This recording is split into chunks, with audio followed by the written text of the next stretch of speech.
But yeah, what did you think about the Jay-Z snippet you heard on Pusha T's project, and are you excited about it? I told you I'm not excited. You're not excited about Jay-Z and Pusha T jumping on the song together? I mean, I am inherently because the only time that we've heard it, the results I thought were pretty magnificent. I think the song "Drug Dealers Anonymous" is a really underrated record. Definitely would have been some icing on the cake had he just kind of thrown that on at the end of Daytona, just like on some just go ahead and take that too, Mm-hmm. finish the move type of stuff. But I'm just always a less is more guy when you're great. So much like Conway's track list didn't get me super excited. Him running around saying I have album of the year multiple times over and over for months and months on end and saying, well, yeah, I got 3 records with Jay and one of them's gonna make down. Like all that stuff doesn't excite me when it comes to these guys because part of what's exciting about these guys is just these guys. And so it's like I don't need to hear all that from these guys and I don't need to see it. I mean, that's just for me personally. And, if they deliver the goods, I'm all for it. But what I would say is that usually when people got the goods, they usually don't talk about the goods. No, You know? really, yeah. All Really. this talk about Pusha T's album from him is kind of making me worry a little bit as a Pusha T fan, right? Like it's like you said, normally when you're flowing like this or when you're flowing like you need to, there's no time to talk about it. It Well, just how because about this? Daytona just happened. You know what I'm Right. saying? And it So wasn't no talk about it really. It just happened. And it so let wasn't like, okay, I got 3 records with this person. When you start making multiple records, it kind of makes me worry. So let me piggyback off of that briefly. And here's why it really made me worry as somebody who's really a big Pusha T fan.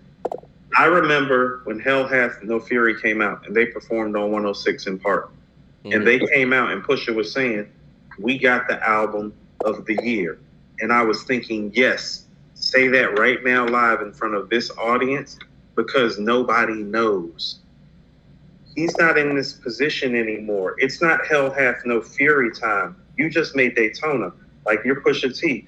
You're the modern day Cool G rap. You're the successor to Hove in this D-boy talk. Like you don't have to say anything. You just have to drop the project. That's what you did the last time. Like this hit in 2006, going into 2007, Hell Hath No Fury time, where you got to tell people how great you are because they haven't recognized it yet. They haven't heard Keys Open Doors yet. Like I get it. Like you're way past being having to do any of that. And so that's what makes me worry about it. It's because I know as a fan of his, I can remember the last time he talked like this. They did have the album of the year, but it needed to be said because nobody knew. Nobody needs to hear you say anything. It's like the records are going to be there or they're not going to be there. No, I agree. Um, yeah, I don't know what else to say other than the fact that I'm looking forward to it. But I mean, what DeCarlo said in the chat was like he's going to deliver, no doubt. And he hasn't really given me any inclination that to doubt that. But at this point, man, I'm like, just drop the album, man. We're looking forward to it. Right, because then like, hey, KD3. That's all I gotta say. The Like, real said new Daytona. He said nah, Daytona. He was saying he had album of the year. Was he no, saying that before it came out, or I don't, was? I don't recall him saying that too heavy before it came out. I remember when Hell Hath No Fury came out, him saying we have the album of the year, Now I and they did. remember when Daytona came out and it was out there and it was received in the way that it was. Yeah, he was saying that because it was. It was.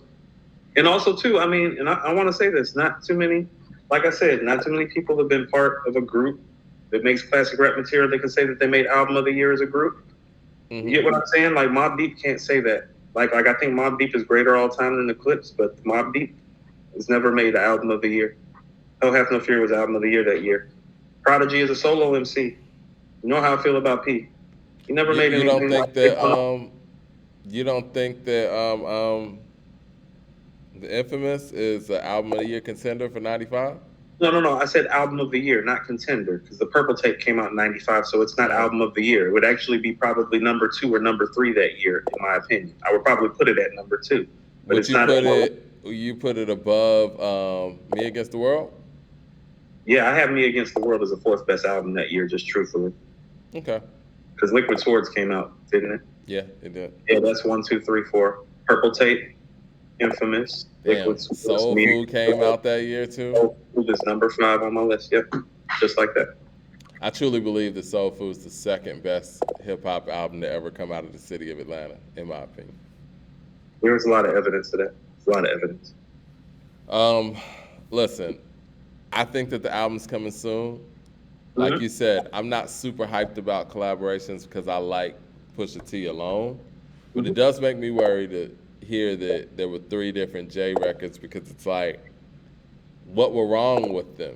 And we know Jay as one of those MCs that doesn't really do things over and over and over again to get it right. That's This is why one we're take hove, you know what I'm saying? And so he's one of those guys that knows it's right when it's right, and he can spit his 16 and leave the booth in confidence knowing, yeah, I just dropped some shit. Not no to mention the right. output that we were getting from him last year was less than stellar. You know, let's just be real. Both of those things. So I want to go to something right quick that might seem a little funny, and we always end up preparing the guys. I can remember when Noriega was talking on his first album about how he had 3 tracks with Nas, and how Columbia didn't let all the tracks slide through. But what we got was Body in the Trunk. And so what I am hoping is for some Body in the Trunk type of results, which they're capable of. And I So think when Jay raps with Pusha T, pressure, it's different for him. because And, the you plus know, was just because if yeah, we're talking about him rapping with Kanye, I think Kanye confuses Jay as an MC because it's like you don't know what you're gonna get, you know. And I think there's a whole dynamic there that we'll probably talk a lot more about on Friday after you see the episode. That it's just one of those things that makes their chemistry unbalanced can only anyway. I can only You know, I'm gonna say this real quick. They they were going through different parts of the recording process of College Dropout, and they went to the Never Let Me Down part. mm-hmm. I mean, Jay's nowhere to be found. This is during the time when Rockefeller was, holding the budget for Kanye due to the accident. And Mm-hmm. so it was just him and Ivy in there basically crafting that record. So obviously Jay stuff came after the fact. They didn't even show it. I don't even know if it's going to be on episode 3, but we all know that Jay gave him recycled verses from the Hovey Baby remix. And Right. honestly, could have been some copy and paste stuff, you know, really. Right. You And know, tell where it came the from. fact that we couldn't even really tell lets you know that, you know, Kanye's an amazing producer in that light. So with that being said, they never had chemistry from jump. So Jay's verse on Jail, it sounds just as erratic as their lack of chemistry has been over their whole duration. Jay and Drake, that was probably one of his best features last year, but it still was kind of, eh. And the Sorry Not Sorry is forgettable. So I think with this Pusha T, it's not only an opportunity for Pusha T to have Jay on the record, but it's an opportunity for Jay to really get back in stride with an MC that can, you know, get him in that chamber. That's Right. why I also feel like he needs to be on that Benny album as well. And I believe he is. Right. Because Benny has made it very clear that he's in the Jay-Z business. Right. Very And much so. 97 Hov. And it's only right, 25 years later, right? And we're talking about Volume 1 again. So I think Jay needs to be on this Pusha and this Benny. Air Pegasus says, Jay's verse on Jail was dope. Was it? Okay. In relationship to who? I think the Jail song was cool, but I don't know, man. I don't know. I guess We're excited for Donda too. I'm excited for Donda too. Me too. I think my slavery claims have been heard. The slavery claims. Poor engineer. Set him free. Let him loose.